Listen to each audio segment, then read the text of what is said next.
All right, so we have, what, 12 minutes? Yes. Okay.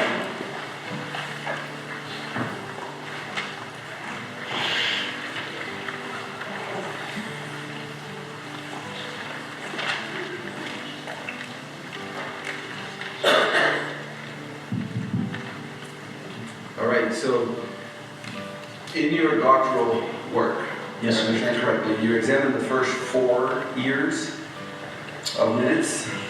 No, I examined all of them. Okay. Yeah. So the question is, what drove you to that? Well, the full records and minutes of the assembly had never been published before. And so I transcribed all of them, and that's in volumes 3 to 7 of the thesis. And then I found a manuscript that no one had ever found before. Is that behind the toilet? Yeah, no, it was Cambridge University Library, and it covered a big part of the assembly that had never been covered before.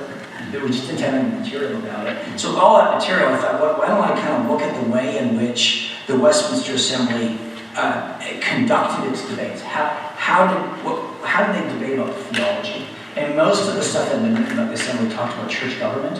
I wanted to look more at how they debated theology. If someone wants to get a feel for what the men believed, what kind of pastors they were, who would you suggest, what the original or primary source? Yeah, right. So, as I think about primary sources, one of our great limitations is that a lot of the primary sources are printed by Banner Truth or Reformation Heritage Books. And those publication companies tend to focus on that which is fairly immediately edifying. And so, if you're thinking of edification, sermons by William Bridge are wonderful. If you're a pastor, there's 2 sermons that are almost booklet length, they're almost book length, by Edward Reynolds. One's called The Preaching of Christ, and the other's something about pastor in Christ. So one's a pastor ministry. So those are super edifying. And then, but of course, there's all kinds of polemical works and works on ecclesiology and so on. For ecclesiology, I like George Gillespie, but I'll pause there. I don't want people to fall asleep. You mentioned the Westminster Confession 23:4 in your first lecture. Yes, sir. And the paragraph uses the phrase lawful commands. What did the divine have in mind by lawful? Did they refer to the civil laws of the land, to natural law, to the moral law of Scripture, or to the Mosaic civil law?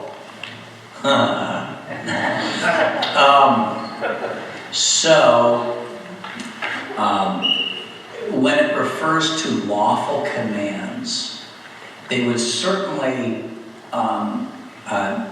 be convinced that they should not obey unlawful commands, that is to say, commands that were against the law of God.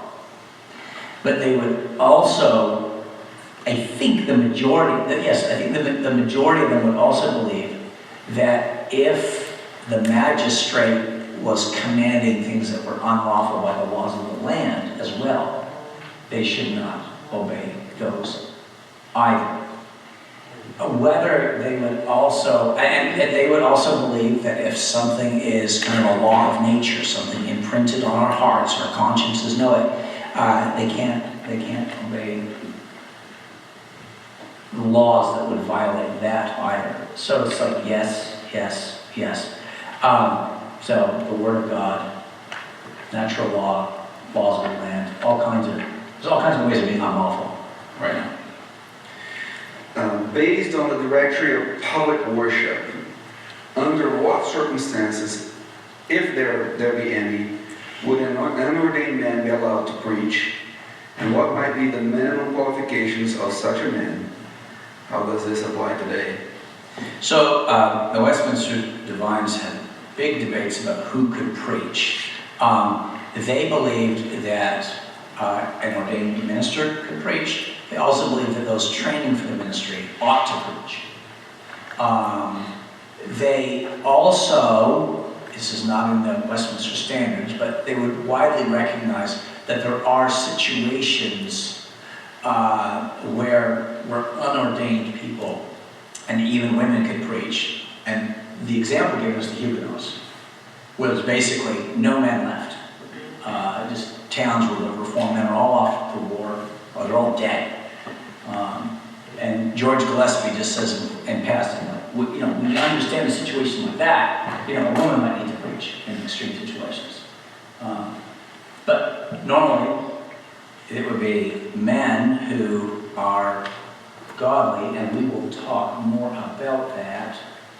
I think. It has to be tomorrow. Tomorrow, yeah, we're going to be tomorrow. Yes. There's only 2 nights. Yes, thank you. That helps. Yes, tomorrow. A Bunyan question. Are you up to it? A Bunyan question? Yeah. Let's try it. Not John Bunyan, not your feet. Yes. Did John Bunyan have any awareness or relationship to the confession or catechisms? That's the first one. I don't know if he read the catechism, but the shorter catechism was wildly popular. The chance that he would not have heard of it would be extremely unlikely. He would also have grown up at a time, there was at least a brief moment when churches were supposed to buy the confession and so on. Okay, so that answers the next one, because the next question was, did it inform Pilgrim's Progress? I don't know what it informs Then, Pilgrim's Progress. was he in prison for being just nonconformist, or might he have had a measure of Presbyterianism? No Presbyterianism at all. He's a nonconformist, so this is later in the century. All Puritans, whether they're Congregationalist, Baptist, or Presbyterian, none of them are allowed to preach. And because he preaches, he's in jail, along with many others. All right.